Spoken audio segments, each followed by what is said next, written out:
하나로 헤아림을 입었습니다. 그러나 실상은 그가 많은 사람의 죄를 지며 범죄자를 위하여 기도하였느니라 하시니라. 아멘.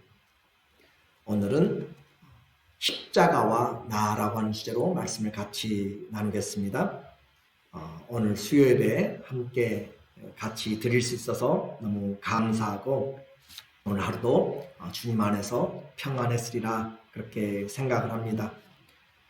모두가 다 보고 싶고 또 함께 교제하고 예배를 잘 드리면 좋겠는데 우리 모두가 그렇게 쉽지 않은 것 같아요. 그래서 오늘 말씀을 통하여서 함께 주의 말씀을 생각하고 같이 나눌게요. 십자가와 나라고 하는 주제입니다. 지금 미국의 코로나 바이러스가 확진자가 40만 명을 넘었어요. 그리고 어제 들은 소식에 좀 개인적인 것인데 제 후배 목사님의 장인인 그 목사님도 뉴욕에 사시면서 코로나로 소천하셨다는 소식을 들었습니다. 그리고 우리 교단의 전 총회장님도 코로나로 위급한 그런 상황으로 기도 요청하는 그 부분을 들었어요. 내게는 직접 거리가 먼 것 같고 또 내 가족과 그렇게 밀접하게 연결되지 않아서 남의 일같이 보이지만 그러나 한 다리만 건너면 너무나 지금 많은 사람들이 그렇게 고통 가운데 이렇게 있습니다. 천하보다도 귀하게 여기는 그런 생명이죠. 그런데 이런 생명을 우리가 얻는 것이 쉽지 않은 그런 시대에 지금 살고 있어요. 코로나 바이러스가 빠르면 치료제가 빠르면 올 가을에 그리고 백신은 내년에나 나올 수 있다라고 하는 그런 이야기가 있지만 그것도 쉽지 않습니다.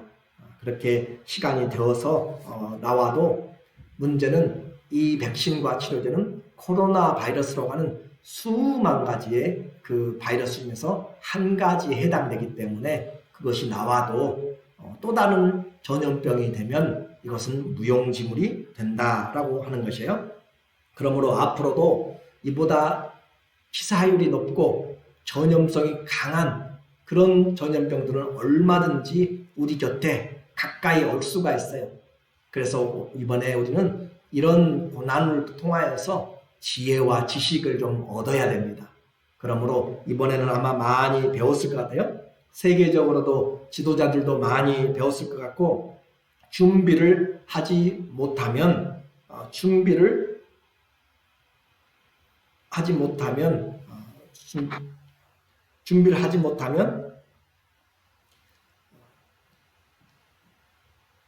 우리도 하나 큰 재앙을 맞이할 수밖에 없다라고 그렇게 이야기를 했어요. 그래서 준비를 잘해야 된다라고 하는 것을 다시 한번 우리에게 말하고 있습니다. 준비를 제대로 못하면 우리가 제대로 할 수가 없는 그런 상황. 그래서 단 하나의 이런 백신으로 이 모든 것들을 다 치료한다면 얼마나 좋을까라고 하는 것이죠. 그래서 우리는 이것을 우리 인생에서 배우면서 신앙으로 연결시키는 것이 지혜죠. 성도는 그런 세상의 삶을 가지고 신앙으로 연결시키는 것이 세상을 사는 믿음이 우리에게 요청하는 것이기 때문에 그래요. 21세기 이런 초과학의 시대에 무슨 그런 죄와 심판에 대한 이야기인가 라고 생각할 수 있습니다. 죽음에 대한 이야기인가 라고 그렇게 생각할 수 있지만 우리는 이런 일들을 통하여서 이 모든 것들이 실감나지 않는 것 같지만 우리에게는 이것이 닥친 현실이고 죽음은 누구도 피할 수 없는 100% 피할 수 없는 그 일이며 또 심판도 100% 피할 수 없는 현상이기 때문에 오늘 우리는 이것을 주목해서 봐야 돼요. 과학자 프랜시스 콜린스라고 하는 유명한 과학자가 있습니다. 여러분도 아마 들어보았을까요? 인간 게놈 프로젝트라 해가지고 DNA, 나선형 구조로 되어 있는 그런 DNA로 인간의 DNA 유전자 정보를 만들어낸 그 연구소 소장입니다. 그가 무신론자였어요. 그가 신의 언어라는 그런 책을 통해서 무신론자인 그가 어떻게 크리스찬이 되었는가라고 이렇게 이야기를 하고 있어요. 우주, 이 자연들을 보고 생각을 하고 연구를 하면은 결국 이 우주는 초월적인 존재가 아니면 이렇게 정확하게 그 규칙을 따라서 움직일 수가 없다라고 하는 결론에 도달하게 되는 것이죠. 그 초월적인 존재가 없이는 불가능하게 된다. 거기서 이제 절대자 하나님이라고 하는 것을 생각하게 보는 그 과정을 그가 이야기를 하고 있습니다. 그렇기 때문에 제가 오늘 이런 초과학에 살고 있는데 이 바이러스와 우리 인생의 신앙에 무슨 연관이 있는가? 아니요, 분명히 연관이 있고 우리의 인생은 반드시 하나님 앞에서 이 삶을 결산해야 될 그럴 필요가 있고, 그리고 말씀드린 것처럼 하나의 백신이 치료제가 나머지 모든 그런 종류의 전염병의 치료제가 된다면, 백신이 된다면 얼마나 좋겠는가, 바로 그것을 이야기하고 싶은 거예요. 우리 인생의 모든 이런 심판과 죽음에 대한 것에 대해서 한 가지 그 백신으로 우리의 그 어떤 죄, 시대와 장소와 사람과 죄의 종류들을 물어나고 모든 죄에 대한, 모든 심판에 대한 그것에 대해서 유효한, 그리고 그 모든 것들을 이겨낼 수 있는 그런 권능 있는 백신, 그것이 바로 예수 그리스도의 피라고 이렇게 이야기합니다. 그래서 예수 그리스도의 피는 동서양과 또 시간을 따지지 않고, 사람의 어떤 종을 따지지 않고, 죄의 종류를 따지지 않고 우리에게 가장 중요한 모든 죄에서 사함을 얻는 그 치료제가 되기 때문에 오늘 우리는 고난주간을 통해서 예수 그리스도의 그 십자가의 보혈이 우리의 모든 죄를 다 사했네 라고 하는 것을 우리가 한번 확인해 보면 좋겠어요. 요한복음 19장 30절에 예수께서 신포도주를 받으신 후 가라사대 다 이루었다 하시고 머리를 숙이시고 영원히 돌아가시니라. 다 이뤘다. 테텔레라이스, 돈을 다 지불했다. 모든 그 빚진 것을 다 지불해서 다 갚았다는 것이죠. 무엇을 다 이루었어요? 우리의 죄에 대한 청산을 다 완전히 깨끗하게 지불했다라고 하는 것이죠. 그래서 이 십자가를 믿을 때 모든 죄의 권능은 다 무력화되고 죄의 용서와 하나님과의 관계가 회복됩니다. 죄인 된 사람들을 향한 이 놀라운 최고의 선물이 바로 예수 그리스도의 피로만 남는 죄의 사함이죠. 십자가죠. 근데 문제는 이런 사랑을 누가 알았고 그 능력을 누가 믿었는가 하는 것이에요. 오늘도 이 저녁에 우리가 함께 말씀을 들으면서 하나님의 말씀이 오늘도 우리에게 필요한가? 라고 생각할 수 있어요. 그러나 우리에게 분명히 말씀했습니다. 하나님이 창조주시고 우리는 그 형상으로 지음받았기 때문에 하나님을 떠나서는 우리는 존재하지 못하기 때문에 그분의 말씀대로 왔고 말씀대로 되어지기 때문에 말씀이 이루어지는 그 사실을 우리는 확인하기 때문에 그 말씀대로 우리가 살아야 된다.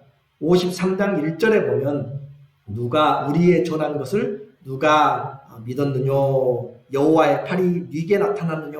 이사야 선지자는 우리에게 말하고 있어요. 우리의 전한 것을 누가 믿었느냐 도대체. 누가 믿었고 우리의 전한 것을 누구에게 여호와의 권능이 나타났느냐.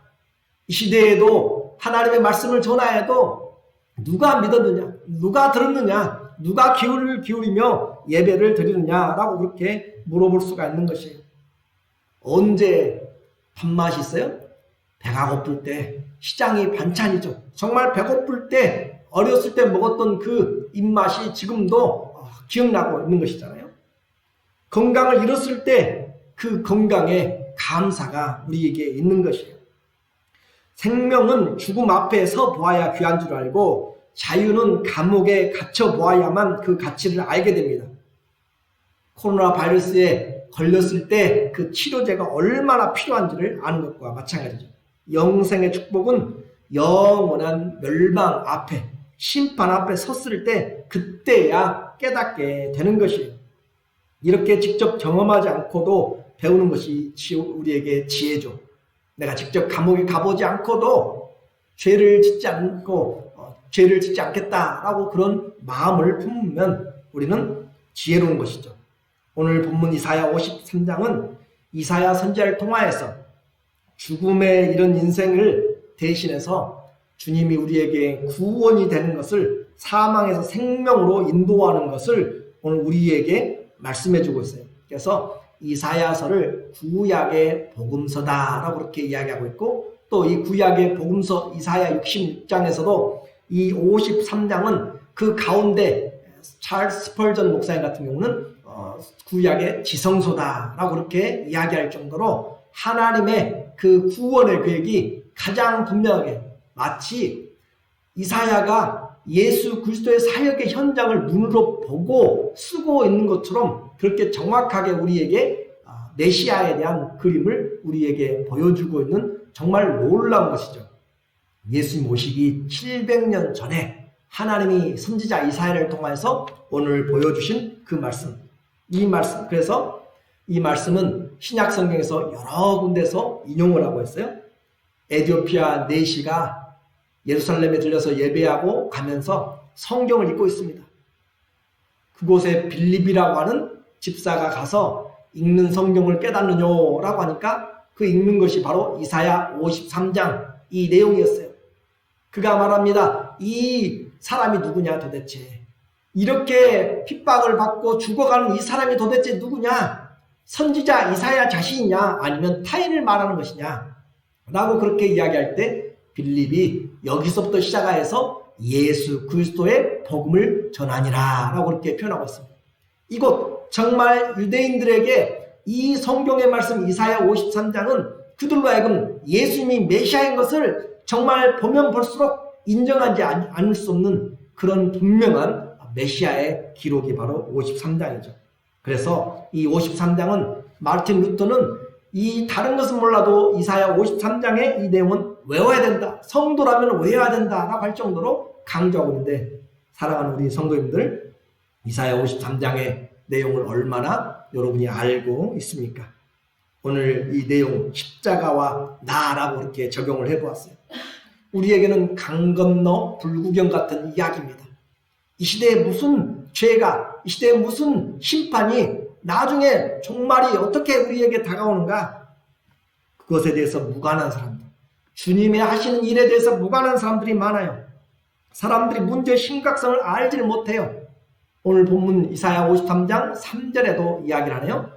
그는 멸시를 받아서 사람에게 실어버린 바 되었으며 간고를 많이 겪었으며 질고를 하는 자라, 질병의 아픔이죠. 질고를 하는 자라, 마치 사람에게는 얼굴을 가리우고 보지 않음을 받는 자 같아서 멸시를 당하였고 우리도 그를 귀히 여기지 아니하였도다. 자, 그는 메시아, 그는 멸시를 받았고 사람들에게 실어버린 바 되었고 간고를, 고초를 많이 겪어서 질병을 가지고 고초를, 우리는 예수님에게 질병이나 예수님에게 가난이나 예수님에게 어려움이 없는 줄로 생각해요. 아주 멋있는 사람으로 생각해요. 그러나 그렇잖아요. 예수님은 본받을 만한, 흠모할 만한 것이 없다 할 정도로 사람들에게 귀히 여김을 받지 않고 멸시를 당하였다라고 했습니다. 왜 그래요? 우리가 받을 멸시를 그가 다 당하였다. 그래서 말씀드린 것처럼 그는 질고를 받고 그는 멸시를 받고 그는 이런 간고를 겪었기 때문에 사람들은 전혀 나와는 상관이 없다라고 생각해요. 아니, 창조주 하나님에 대해서 관심이 없어요.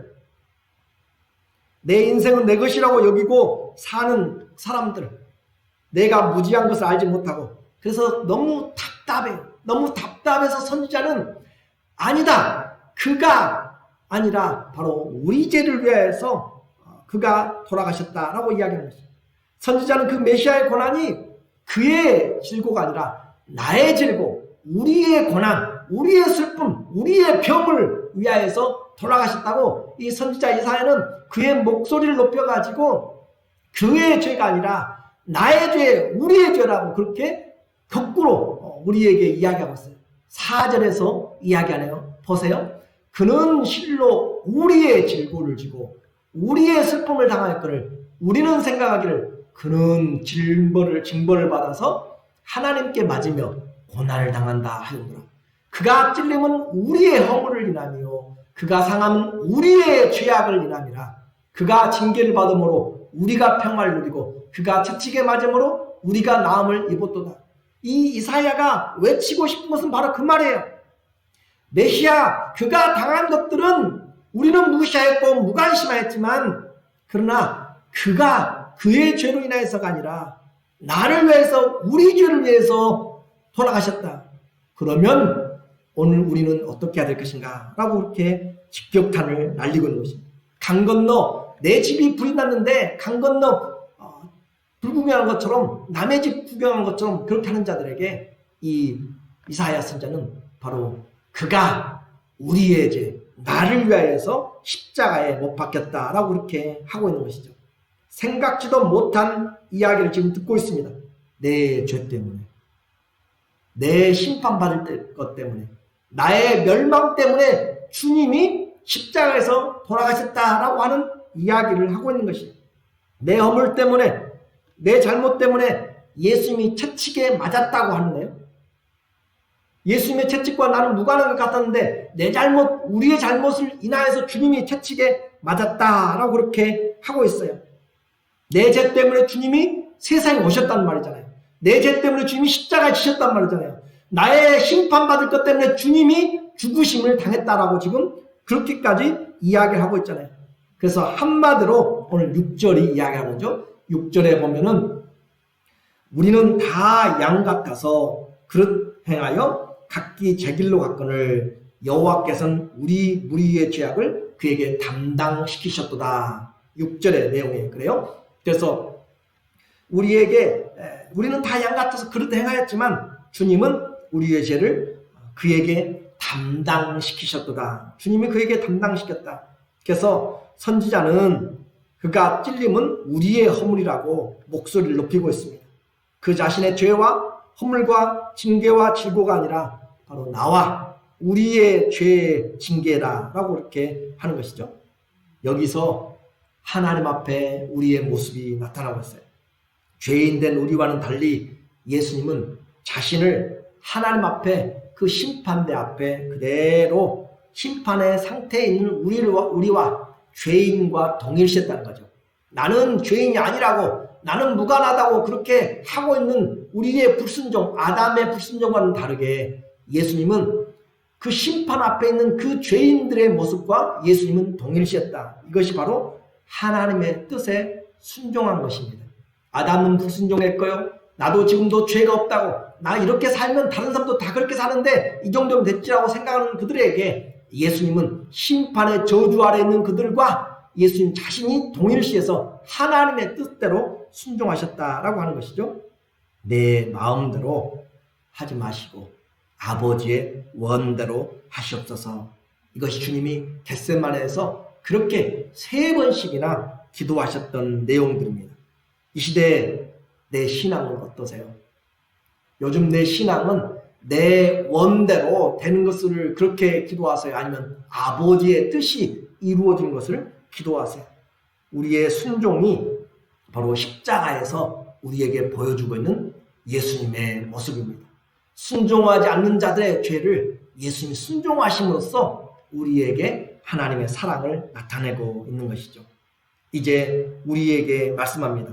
그 십자가에 순종하시는 주님의 마음이 어땠는가?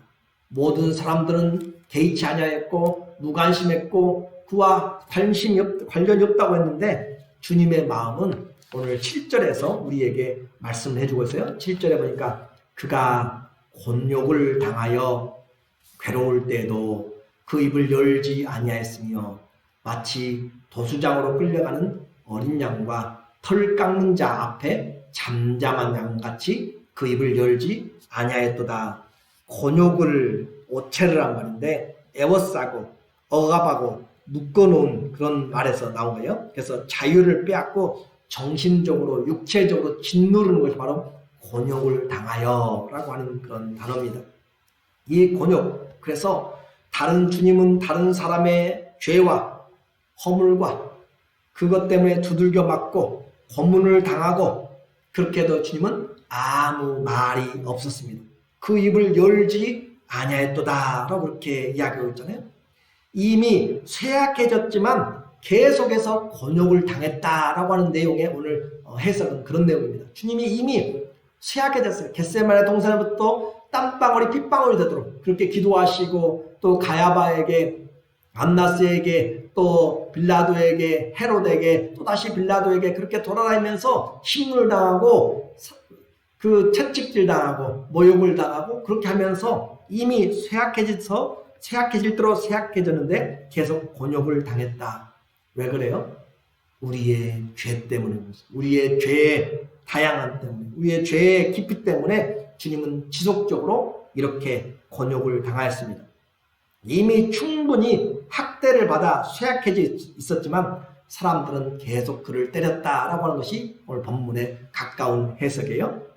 도살장으로 끌려가는 어린 양처럼 털 깎는 자 앞에 가만히 있는 양처럼 자기 목숨을 죽이려는 자 앞에 목숨을 내어 맡기는 순종을 하였습니다. 왜냐하면 하나님을 사랑하기 때문에 그런 것이죠. 아담은 하나님이 되고자 불순종했어요. 하나님같이 되리라 라고 하는 그런 사단의 말을 듣고, 그러나 예수님은 하나님의 말씀 앞에 생명까지 내어놓으면서 순종하신 것이죠. 하나님을 사랑한 순종, 죽기까지 순종하신 예수님의 모습을 700년 전에, 십자가가 세워지기 700년 전에 이 이사야를 통해서 하나님은 우리에게 그려주고 있어요. 8절에 보니까 그가 곤욕과, 또다시 곤욕을 이야기하죠. 계속적으로 지금 이야기하면서 그가 곤욕을 당했다라고 이야기해요. 곤욕과 신문을 당하고 끌려갔으니 그 세대 중에 누가 생각하기를 그가 산자의 땅에서 끊어짐은 마땅히 형벌받을 내 백성의 허물을 인함이라 하였으리요. 곤욕과 신문을 당하고 어떻게 했어요? 끌려갔으니, 끌려갔다라고 하면서 누군가 데려갔다라고 하는 거죠. 이와 똑같은 단어를 어디서 쓰고 있냐면은 창세기 5장에서 하나님이 에녹을 데려가시더라라고 하는 그 단어가 쓰여 있고, 또 하나님이 엘리야를 회오리바람 가운데서 끌어올려가다라고 하는, 데리고 가다라고 하는 그 단어가 동일한 단어입니다.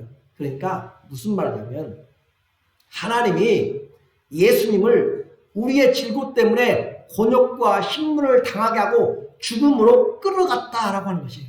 에녹을 하나님이 하나님의 나라로 끌어간 것처럼, 엘리야를 하나님이 회오리바람으로 끌어올려서 데리고 간 것처럼, 예수님을 하나님이 곤욕과 신문을 당하고 지속적으로 그렇게 당하고 있는 그 주님을 끌어다가 어디에 놓았는가? 죽음 앞에 놓았다라고 하는 것이에요. 그러니까 십자가에 세워놓으신 분은 사단이 아니라 하나님이 그렇게 하셨다. 하나님이 끌어다가, 하나님이 데려다가 끌어다가 그 십자가에 세워놓았다라고 하는 락화라고 하는 그런 단어입니다. 그러므로 하나님이 그를 심판과 형벌의 십자가로 취하여 갔으나 우리 주님은 그 아무 원망도, 그 형벌도, 죽음의 형벌도 거부하지 않았습니다. 무죄한 주님은 그 모든 것을 순종함으로 받아들였고, 죄인된 우리는 정의가 죽고 그가 끌려갔지만 사건의 진상을 알고자 하는 사람도, 또 알았던 자도 아무도 없었고 관심 쓰는 자가 하나도 없었다라고 그렇게 이야기를 하고 있습니다. 그럼으로써 오늘 우리에게 동일하게 말하고 있습니다. 누가 주님의 십자가에 대해서 관심을 가지고 쳐다보고 있는가? 오늘 어땠어요? 우리는 주님의 십자가에 대해서 관심을 가지고 그가 죽으심이, 그분이 2000년 전에 죽으심이 나와 무슨 상관이냐라고 지금도 외치고 있을지 몰라요. 내 마음속에서는 지금도 예수님이 죽은 것과 나와 무슨 상관인가 라고 기독교의 어떤 의식으로 생각할지 모르지만, 아니요, 이사야는 그들에게 분명히 이야기합니다. 그분의 죄로 인한 것이 아니라 우리를 위해서, 우리 영을 위해서, 우리의 질고 때문에 주님이 곤욕을 당하고 심문을 당하고 하나님이 끌어다가 형벌의 죽음의 앞에 놓았다라고 그렇게 우리라고 나라고 지명하여서 지적하여서 우리에게 말하고 있어요. 그것이 바로 십자가 앞에 서 있는 우리의 모습입니다. 수천 년이 지난 지금도 이 성경은 분명하게 기록하고 있지만 이 예언된 메시아의 죽음을 누가 관심 있게 살펴보았는가? 하나님의 진노는 태산과 같고 불같이 크지만 정작 우리는 죄에 대해서 심각하지 않잖아요. 죄에 대해서 심각하지 않고 지금 이런 코로나 바이러스가 더 심각하고 우리의 사는 것이 더 심각하고 내 감정 사는 것이 더 심각하잖아요. 내 마음대로 안 되는 것이 더 억울하잖아요. 하나님의 영원한 진노 앞에서 우리는 아무런 생각도 하지 않습니다. 모든 주권을 가진 하나님 앞에서는 돌아보지 않습니다. 그러나 여호와의 종 하나님이 세우신 이 예수 그리스도는 자기의 안위는 조금도 돌아보지 않고 피투성이가 되도록 맞았고 하나님의 손에 취하여서 죽음까지 내던져졌습니다. 하나님의 말씀처럼 내 백성의 죄를 위하여서 아무도 이해해주지 못한 외로운 죽음이었습니다. 제자들마저도 다 떠나가버린 그런 죽음의 자리였습니다. 하나님께서 하늘문을 닫아버리고 얼굴을 외면하시고 흑암으로 덮어버린 아버지 나의 하나님 나의 하나님 아버지라 부르지도 못하며 그렇게 외쳐 부르시는 어찌하여 나를 버리셨나이까 라고 하는 그 외침에 귀를 막아버린 죄의 무거움이었습니다. 그곳에 주님은 아무런 해코지도 하지 않았고 아무런 거짓으로 거짓으로 사사로이 행하지도 않았지만 십자가에서 죄인들과 같이 죽임을 당하게 되었고 성경에 분명하게 어느 부자와 함께 그 부자의 무덤에 누이게 되었다라고 기록합니다. 오늘 9절의 이야기예요. 그는 강포를 행치 아니하였고 입에는 괴사가 거짓이 없었으나 그 무덤이 악인과 함께 되었으며 예수님의 십자가 양쪽에 악인 그 강도들 둘이 달렸죠. 그 묘실이 부자와 함께 되었도다. 700년 전에 이 예언의 말씀은 그대로 십자가상에서 이루어졌습니다. 마태복음 27장 57절 이하에 저물었을 때 아리마대 부자 요셉이라는 사람이 왔으니 그도 예수의 제자라. 요셉이 시체를 가져다가 정한 세마포로 싸서 바위 속에 판 자기 새 무덤에 넣어두고 큰 돌을 굴려 무덤문에 넣고 가니. 오늘 우리에게 이와 같이 주님이 무덤문에 죽으심을 당하시고 오늘 우리에게 이렇게 말씀하십니다. 이제 하나님의 뜻이 이 모든 것이 내 복음서에 다 기록이 되어 있어요. 내 사복음서에 전부 다 기록이 되어 있습니다. 주님의 죽으심, 주님의 이 모든 것이 오늘 주님 앞에 다시 한번 우리에게 와 있어요. 하나님의 뜻이 무엇인가 예수 그리스도의 고난을 바라보면서 우리에게 말합니다. 그러나 그렇게 고통으로 짓누른 것은 하나님께서 뜻하신 바였습니다. 이렇게 한 것은 뜻하신 바였어요. 그래서 하나님께서 10절에 보니까 여호와께서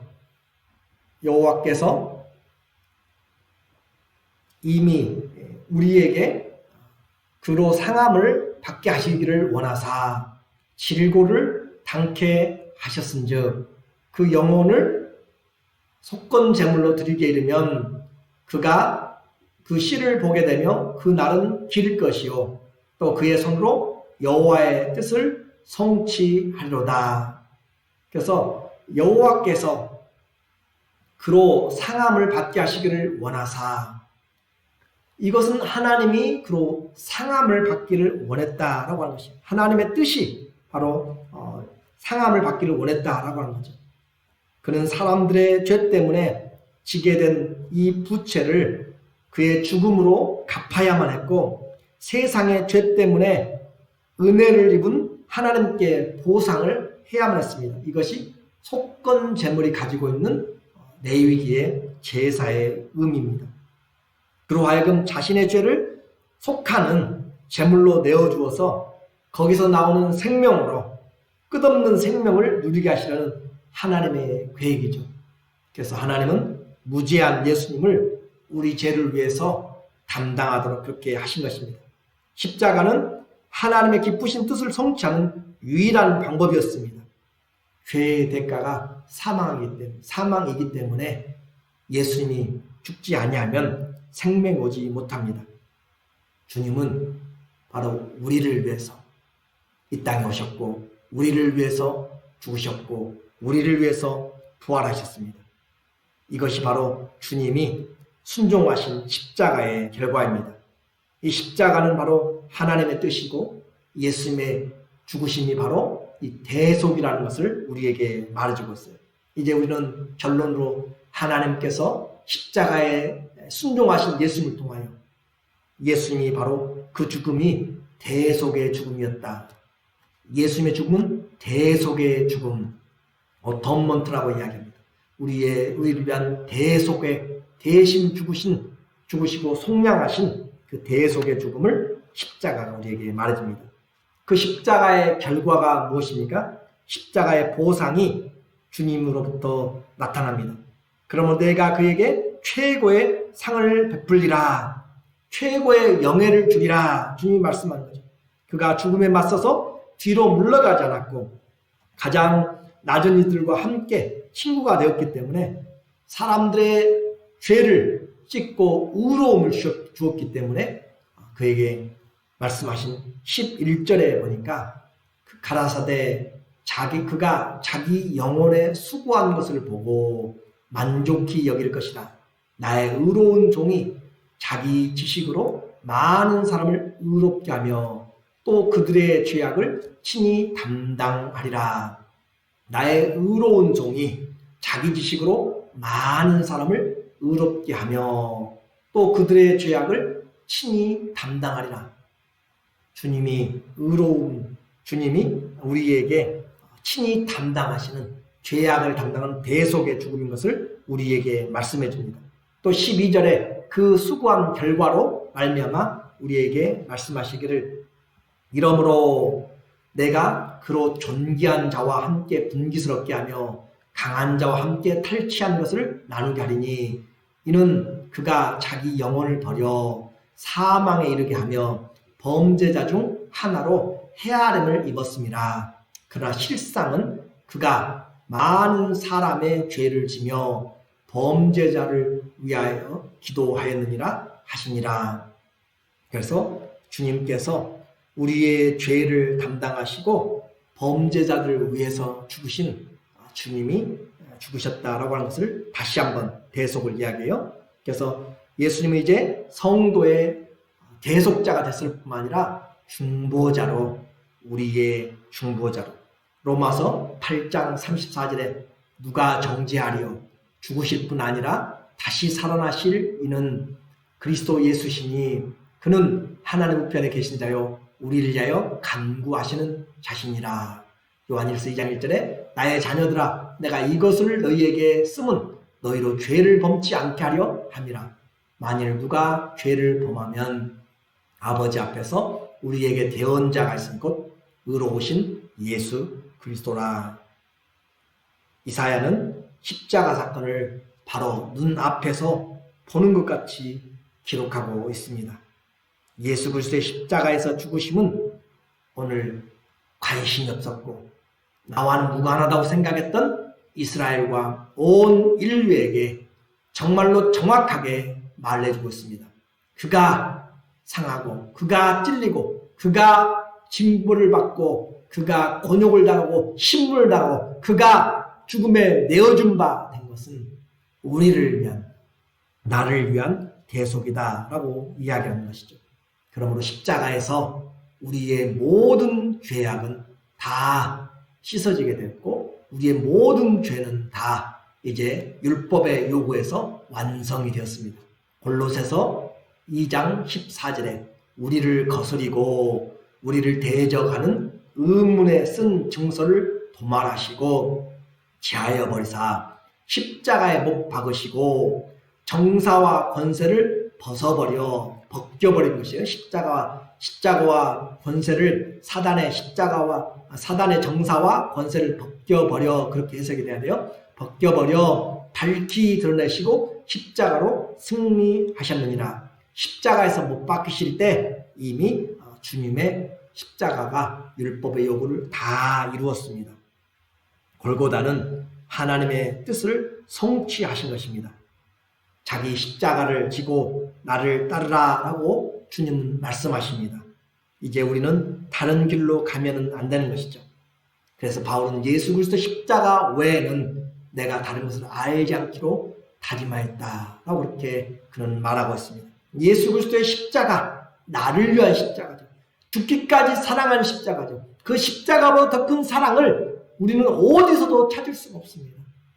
갈보리 위에 2000년 전에 세워진 십자가, 다른 사람을 위한 것이 아니었고 바로 나를 위한 하나님의 십자가였던 것을, 하나님의 계획이었던 것을 오늘 우리는 이 고난주간을 통하여서 53장에 이사야가 분명하게 세워서 하나님이 이것을 히브리어와 로마와 라틴어로 헬라어로 써서 우리에게 기록해 놓은 예수 그리스도, 나사렛 왕 예수 그리스도라고 한 그 사실을 오늘 우리가 보면서 내 죄와 허물을 대신하여 하나님 자신이 십자가에 죽으신 이 놀라운 사실을 우리가 믿음으로 그 어떤 어려움과 어떤 형벌 가운데서도 주님으로 말미암아 감사함으로 승리하는 우리 모두 되시기를 예수님의 이름으로 축원합니다.